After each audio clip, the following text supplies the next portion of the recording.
Let's get start guys. আজকে যে পড়াটা পড়বো আমরা সেটা হচ্ছে the rape of the lock. The rape of the lock, প্রথমেই বলি এটা একটা মক হিরোইক পোয়েম। ঠিক আছে, হিরোইক পোয়েম কি এবং মক হিরোইক পোয়েম কি আমাদের জানতে হবে। হিরোইক পোয়েম মানে হচ্ছে একটা মহাকাব্য, এপিক পোয়েম। হিরোইক পোয়েম হলো এপিক পোয়েম, আর মক হিরোইক পোয়েম মানে হলো মক এপিক পোয়েম। বুঝতে পারলে কি নিয়ে? এখন হিরোইক পোয়েম কি, যেমন দ্য রামায়ণ, দ্য মহাভারত, এগুলো হলো এপিক। এটা সাবজেক্ট ম্যাটার যেটা হয় সেটা অত্যন্ত সিরিয়াস প্রকৃতির হয়, সাবজেক্ট ম্যাটারটা খুবই সিরিয়াস প্রকৃতির হয় এবং এর ভাষাটাও খুব উন্নত মানের হয় এবং এখানে দেব দেবী থেকে শুরু করে এবং বড় বড় সব মহারাজারা ইনভলভ থাকে।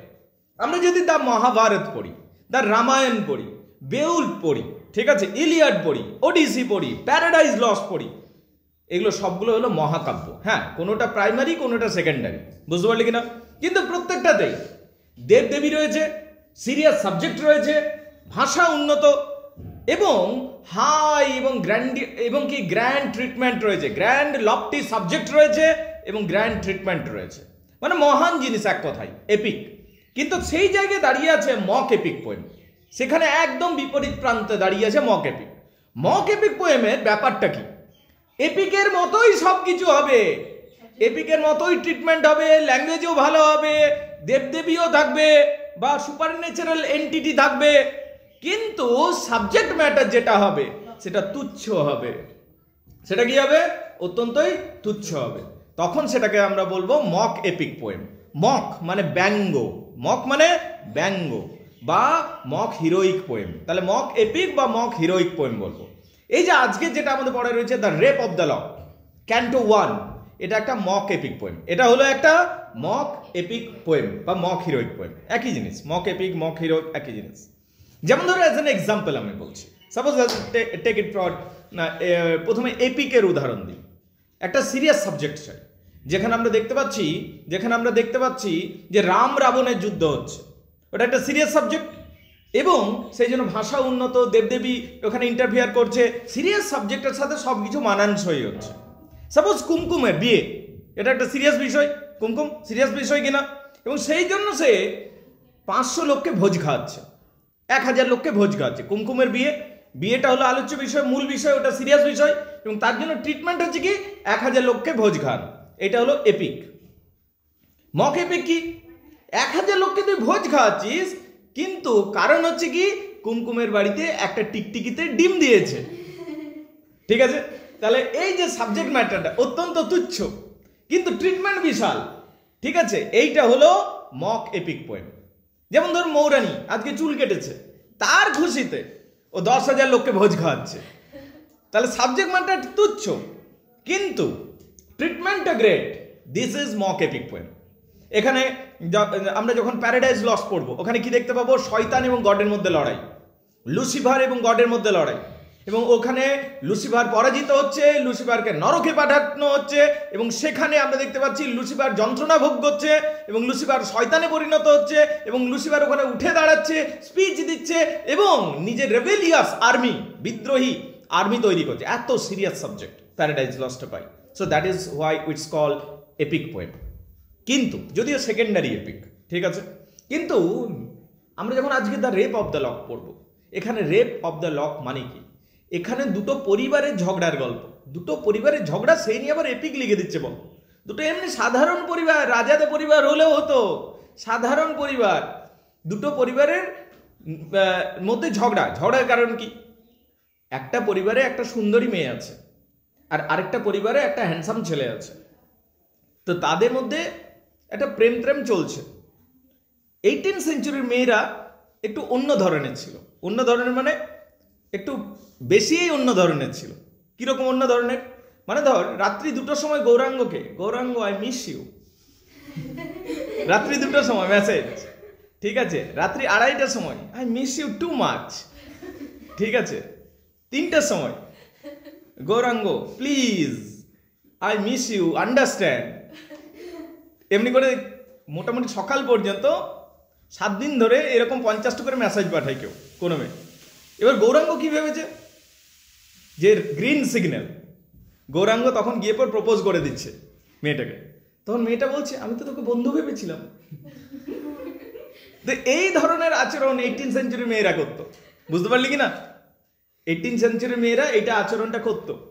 এর ফলে ধরে নেয় এখানকার যে হিরোইন, আমাদের যখন the rape of the lock পড়বো, ওখানকার হিরোইন ওই রকম আচরণ করবে, ঠিক আছে, সিগন্যাল দিয়ে দেবে পুরো। মানে আমরা তো বুঝি বডি ল্যাঙ্গুয়েজ, ধর তোর দিকে তাকিয়েই আছে এমনি করে, তাকাচ্ছে আবার তাকিয়েই আছে, এগুলো কি সিগন্যাল নয়? ও তুই বুঝিস না, তাহলে তুই পোগো দেখ।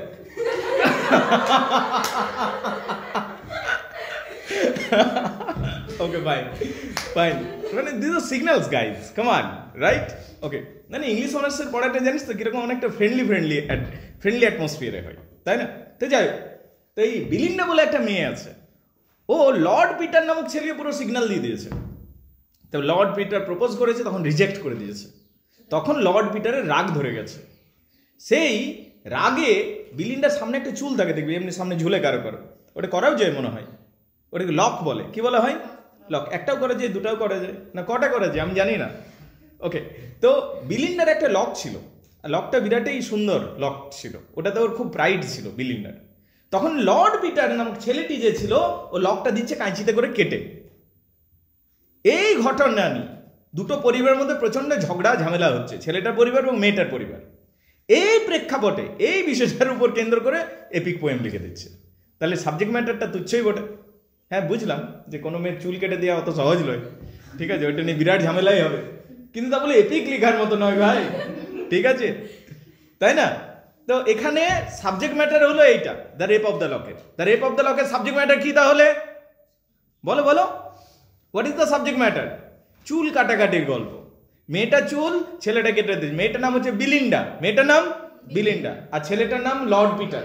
তো এই ঘটনাকে কেন্দ্র করে পুরো কবিতাটা লেখা হচ্ছে, কিন্তু যেহেতু সাবজেক্ট ম্যাটার খুবই তুচ্ছ, সেই জন্য এটা কি বলা হচ্ছে? এটা কি বলা হচ্ছে? সাবজেক্ট ম্যাটারটা যেহেতু খুবই তুচ্ছ, বলো, মক এপিক পোয়েম বলা হচ্ছে। কি বলা হচ্ছে? Mock epic poem. Everybody gets it clear? সবাই বুঝতে পারলে বিষয়টা? Now the point is that এটা ক্যান্টো 1 পড়বো আমরা, কারণ আমাদের কোর্সের মধ্যে ক্যান্টো 1 রয়েছে। কোর্সের মধ্যে কি রয়েছে? ক্যান্টো 1। এবারে একটু আমি টাইটেল জাস্টিফাই করে দিই, মানে বুঝিয়ে দিই টাইটেলটা কি।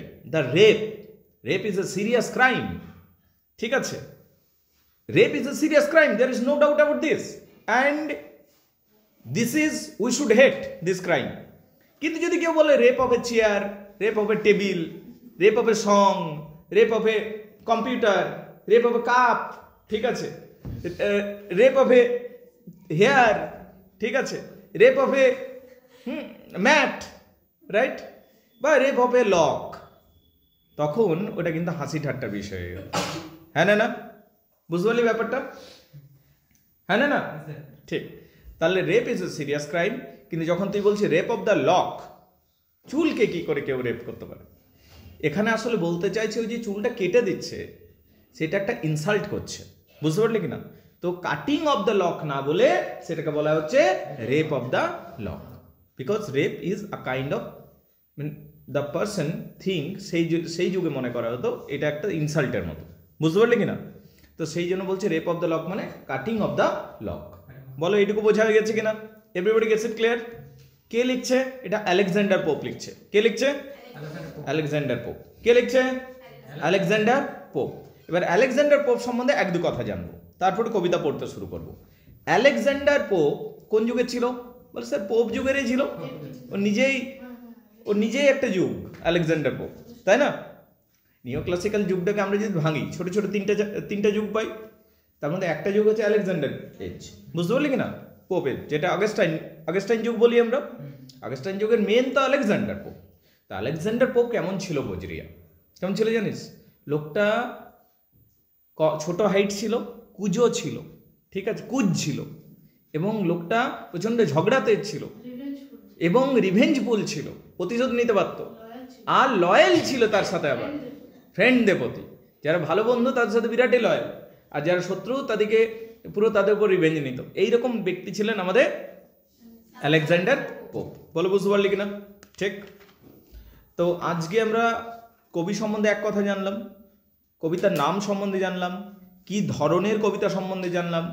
এইবারে আমরা ক্যান্টো 1 পড়তে যাচ্ছি, এটুকু বোঝা গেছে। তবে এটার কনটেক্সটটা জানা দরকার, ঠিক আছে, কনটেক্সটটা জানা দরকার, মানে কি ওকেশনে এই পোয়েমটা লেখা হচ্ছে, তার অ্যাকচুয়াল প্রেক্ষাপটটা আমাদের জানা দরকার, বুঝতে পারলে কি না? আচ্ছা, এর টাইটেল সম্বন্ধে বলবো। উইলিয়াম শেক্সপিয়ার একটা সিরিয়াস বই লিখেছিলেন, সেটার নাম হচ্ছে দ্য রেপ অফ লিউক্রেস, বুঝতে পারলে কি না? ওইটা হচ্ছে খুব সিরিয়াস লেখাটা, ওই লিটারেরি ক্রিয়েশনটা। তো সেখান থেকে রেপ অফ দ্য লক যখন লিখছে, সেটা যেন ব্যঙ্গ করবার জন্য, হাসি ঠাট্টার জন্য এটা করা হচ্ছে। এই টাইটেলটা যেন সেটাকেও ইকো করে, বলো বুঝতে পারলে কিনা? Everybody gets it clear? Now the point is that, এবার বলছি আমি যে এটা হলো কেন, এই কবিতার লেখার দরকার কি হয়ে গেল। যেটা আমি সহজ ভাষায় বললাম সেটা একটু বই পড়ে বলি। The rape of the lock is said to be founded upon an incident, এটা ঘটেছে একটা ঘটনাকে কেন্দ্র করে, বুঝতে পারলে? caused great commotion in the circle of Roman Catholic families. Roman Catholic families মানে রোমান একনিষ্ঠ, তোমাদের ওখানে লেখা নেই এখন, হ্যাঁ, রোমান একনিষ্ঠ ধার্মিক পরিবার ছিল দুটো, বুঝতে পারলে কিনা? সেই দুটো পরিবারের মধ্যে ঝগড়া তৈরি হয়েছিল। সেই ঝগড়ার কারণবশত রোমান ক্যাথলিক পরিবারের বদনাম হচ্ছিল সমাজে, যে দেখো দুটো ধার্মিক পরিবারের কিরকম ঝগড়া করছে কুকুর বেড়ালের মতো। তো তখন যে এই দুটো পরিবারের কমন ফ্রেন্ড ছিল, সে ভাবলো এই ঝগড়াটা থামাতে হবে। যদি ঝগড়াটা না থামানো হয়, আমাদের খ্রিস্টান ধর্মেরও অনেক বদনাম হচ্ছে। ধর দুটো সাধুতে মারপিট করছে, সাপোজ আমি বলছি, বলতো ওই যে দুটো সাধুতে মারপিট করছে, ওটা অ্যাকচুয়ালি ধর্মের জন্য ওটা খারাপ দেখায় কিনা? দুটো সাধুতে একটা ত্রিশূলে ঘোঁচা মারছে, একটা ছাই ছুড়ে দিচ্ছে, এমনি মানে দুটো সাধুতে লড়াই হচ্ছে। So that is also bad for if you think it সনাতন ধর্ম, ধর্মের দৃষ্টিকোণ থেকে খারাপ লাগে।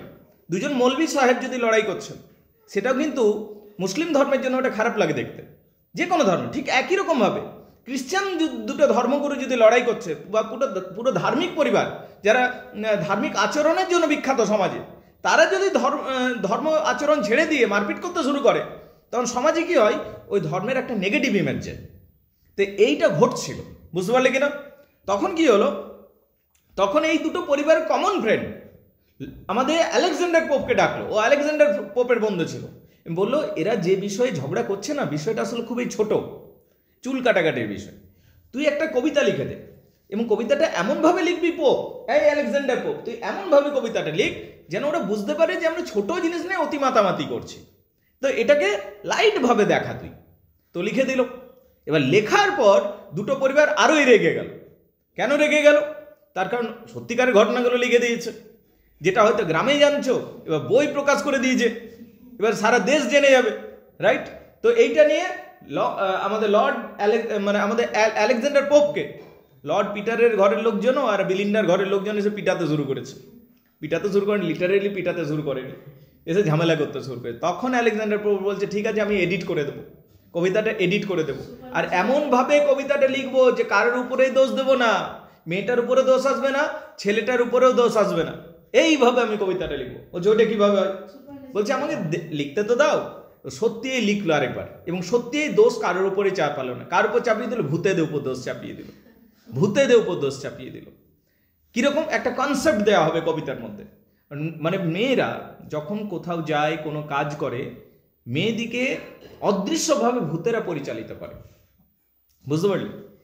বুঝতে পারলি কিনা? ভূত পরীও বলতে পারিস, পরীরা পরিচালিত করে, ঠিক আছে, যদি ভূত বলতে আপত্তি আছে।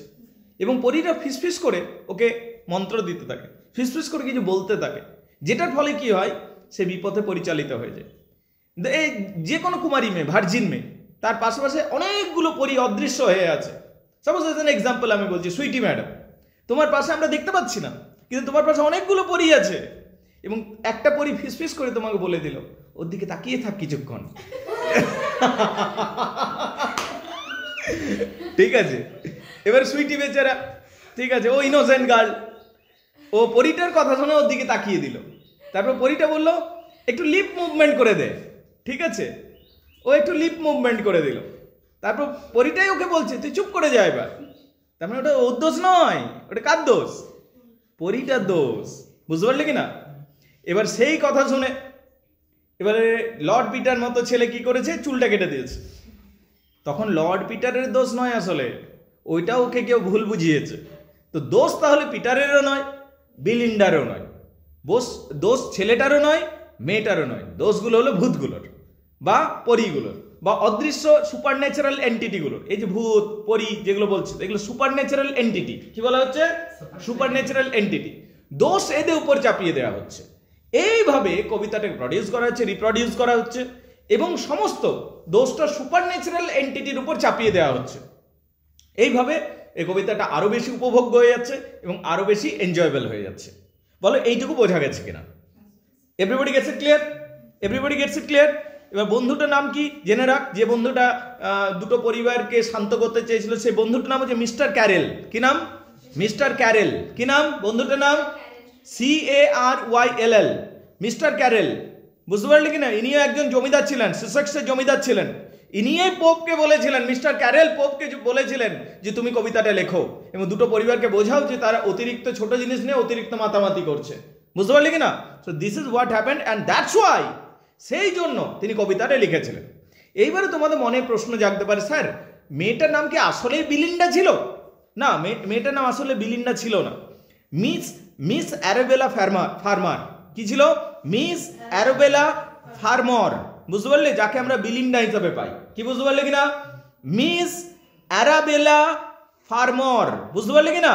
ওয়াজ the daughter of Oxford Square. ইনিও একটা জমিদারের মেয়ে ছিল, উচ্চ বংশের পরিবারের মেয়ে ছিল। বুঝতে পারলে কিনা?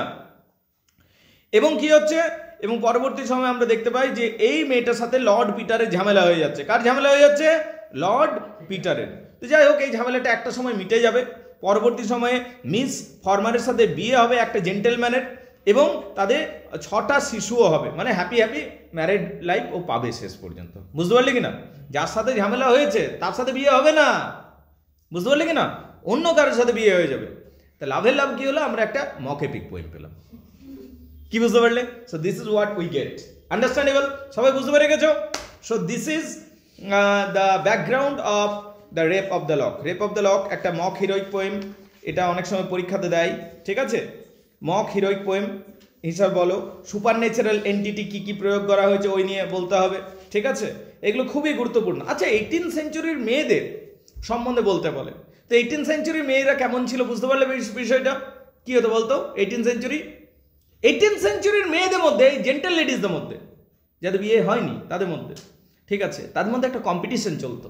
হ্যাঁ রে, তোর কটা লাভ লেটার হয়েছে? ঠিক আছে। ও তোর 20টা, আমার দেখ 30টা হয়েছে, ঠিক আছে। এখন প্রশ্ন হচ্ছে লাভ লেটারগুলো জমতো কি করে? বল বল, কি করে জমতো লাভ লেটারগুলো? ও সিগন্যাল দিত, আর যেই প্রপোজড হয়ে যেত না করে দিত।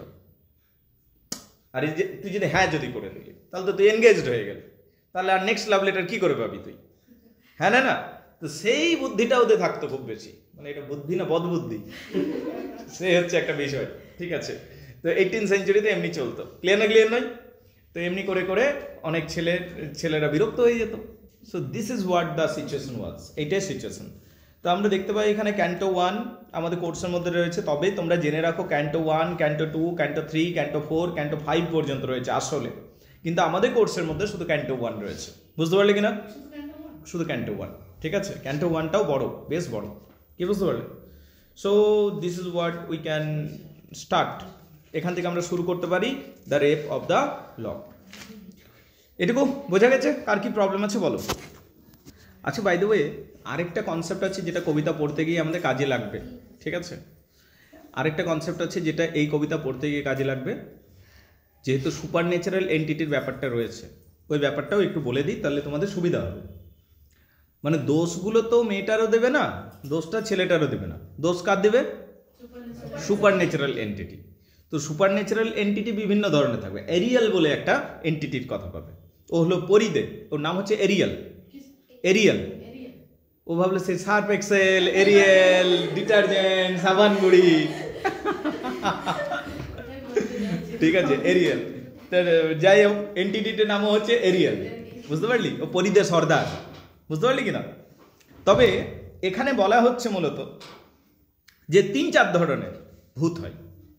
বলছে কোনো মেয়ে যদি মারা যায়, কোনো মেয়ে যদি মারা যায়, মারা যাওয়ার পর ওর প্রকৃতি অনুযায়ী ও বিভিন্ন ধরনের ভূতে পরিণত হয়। হ্যাঁ, কিরকম? প্রত্যেকটা মানুষেরই ভেতরে 4টা তত্ত্ব থাকে, জানিস? এটা সত্যি কথা বলছি। প্রত্যেকটা মানুষের ভেতরেই 4টা তত্ত্ব থাকে। তুমি যদি আয়ুর্বেদেও পড়ো ওখানেও এটা ফান্ডামেন্টালি বলা হয় আমাদের দেহ 4টা তত্ত্ব এবং কোনো কোনো ফিলসফারের মধ্যে 5টা তত্ত্ব দিয়ে তৈরি। কি কি?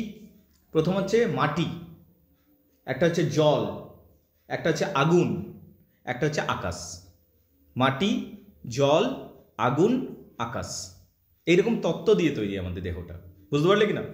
এবার যে মানুষের প্রকৃতি যেরকম হয়, কেউ ধর খুব তেজস্বী, ঝগড়াটে, মারপিট করব, ঠিক আছে, তার মধ্যে আগুনটা বেশি আছে, বুঝতে পারলি কি না? যে সহজ সরল শান্ত প্রকৃতি, দু কথা বলে দিলেও ও কিছুই বলবে না, চুপ করে থাকবে, ওর মধ্যে জল, ওকে যেমন জায়গায় রাখবে ওইখানে থেকে দেবে, ও হলো জল প্রকৃতির। যে খুব ফ্লার্ট নেচারের হয়, যেতে যেতে ওই বাস স্ট্যান্ড থেকে এইখানে আসা পর্যন্ত 3টে ছেলে ঘায়েল করে দিয়ে চলে এসছে, ঠিক আছে, ওর মনটা হাওয়াতে উঠছে, তার মানে ঠিক আছে, ও হাওয়ার প্রকৃতি ওর মধ্যে বেশি আছে, হাওয়া বাতাস, বাতাসের তত্ত্বটা, ঠিক আছে, আকাশ বাতাস যা বলবি তুই, মানে উড়ছে, ও ফিক্সড নয় জিনিসটা, বুঝতে পারলি কিনা?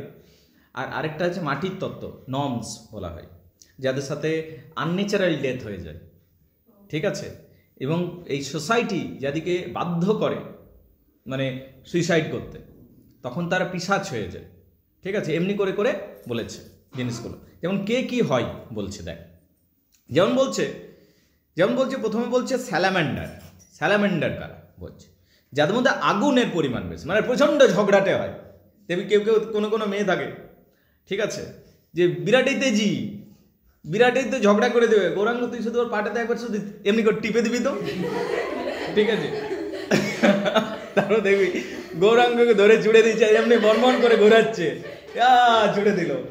এই যে একটা ক্যাটাগরি থাকে, বুঝতে পারলি, এটাকে বলে স্যালামেন্ডার। এই মেয়েরা যখন মরে যায়, তারপর কি হয়, কিছুদিন ওরা ভূত হয়ে ঘুরে, কিছুদিনের জন্য ভূত হয়ে ঘুরে, ওই ভূতটা আগুন ভূত, মাঠে ঘাটে চলবি না, দেখবি টপ করে আগুন জ্বলে গেল, এদিক চললো ওগুলো হচ্ছে আগুন ভূত। কতদিন পর্যন্ত ওই ভূত হয়ে থাকতে হয় ওদিকে? যতদিন না পৃথিবীর মোহটাও ত্যাগ করতে পারছে, বুঝতে পারলি, তারপর নতুন আবার দেহ পেয়ে যায়। এইটা হচ্ছে তত্ত্বটা, থিওরিটা, বুঝতে পারলি কিনা? সত্যি মিথ্যা জানি না, এটা এই থিওরির উপর কবিতা দাঁড়িয়ে আছে, বুঝতে পারলি কিনা? তো যাই হোক, তাহলে এটা হলো আগুন ভূত, যারা প্রচণ্ড ঝগড়াটে হয়, তাদের এন্টিটি হলো ফায়ার। এবার আরেকটা হচ্ছে, এটা তাহলে কি নাম? স্যালামেন্ডার। কি নাম? স্যালামেন্ডার। আরেকটা নিম্ফ হলো, আচ্ছা হ্যাঁ, নিম্ফ হলো জলের ভূত, মানে খুব শান্ত প্রকৃতির, ওরা কি হচ্ছে, খুব শান্ত প্রকৃতির থাকে। তো সেই জন্য কি হয়, যেহেতু শান্ত প্রকৃতির থাকে, ওদিকে কি করতে হয়, ওরা জলের মধ্যে থেকে যায়। তার মানে জল যেমন শান্ত প্রকৃতির, শীতলতা পাওয়া যায়, জলকে তুই যেখানে রাখবি সেই রূপটা নিয়ে নেয়, ঠিক সেই রকম এরা হলো নিম্ফ হলো শান্ত প্রকৃতির মেয়ে, যদি মারা যায় কিছুদিনের জন্য সে নিম্ফে পরিণত হয়ে যায়, বুঝতে পারলি কিনা? এরপর হচ্ছে নর্মস, জি দিয়ে যদিও বানানটা নর্মস, জিটা সাইলেন্ট থাকে। নর্মস কারা হয়? যাদের সাথে সোসাইটি অবিচার করেছে, বুঝতে পারলে কিনা?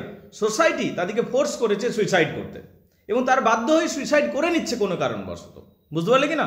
তারা হলো গিয়ে নর্মস, তার পিশাচ হয়ে যায়, এবং তাদের একটা রাগ থাকে সোসাইটির উপর, মানুষের উপর, যে এই মানুষগুলোর জন্য আমি শান্তিতে থাকতে পারিনি, তো মানুষগুলোকে ওরা শান্তিতে থাকতে দেয় না, বুঝতে পারলে কিনা? তারা হলো নর্মস, রাইট?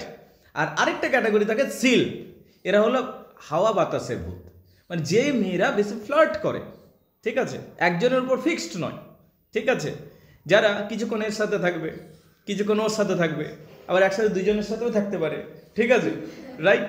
তো তাদের মনটা উঠছে সবসময়, রাইট? তারা যখন এক্সপায়ার্ড করে যায়, তারা কি হয়ে যায়? সিল্ফ হয়ে যায়, মানে হাওয়া ভূত। মানে মেয়েদের উপর কেমন সমালোচনা হয়েছে ভাবতে পারছিস, মানে পুরো সে হাসি ঠাট্টা করে দিয়েছে, রাইট? তো এই সমস্ত ভূতেদের কথা আমরা এখানে পাবো, বলো, বুঝতে পারলে কিনা? এবারে লাইন বাই লাইন আসা যাক। So this was the background, সবাই বুঝে গেছো? Everybody gets it clear guys? চলো এবারে লাইন বাই লাইন পড়াটা বোঝা যাক। এটা ছিল ব্যাকগ্রাউন্ডটা, এটা কি ছিল? ব্যাকগ্রাউন্ড। কবিতার বুঝতে গেলে এই ব্যাকগ্রাউন্ডটা দরকার আছে, ব্যাকগ্রাউন্ডটা না বুঝলে কবিতাটা বুঝতে খুব অসুবিধা হবে। আচ্ছা, এই কবিতার কাকে ডেডিকেট করা হয়েছে মনে রাখবে? Mrs অ্যারাবেলা former. কাকে ডেডিকেট করা হয়েছে? মিসেস অ্যারাবেলা ফরমারকে, যার চুলটা কেটে দেওয়া হয়েছিল, তাকেই ডেডিকেট করা হয়েছে, বুঝতে পারলি কি না?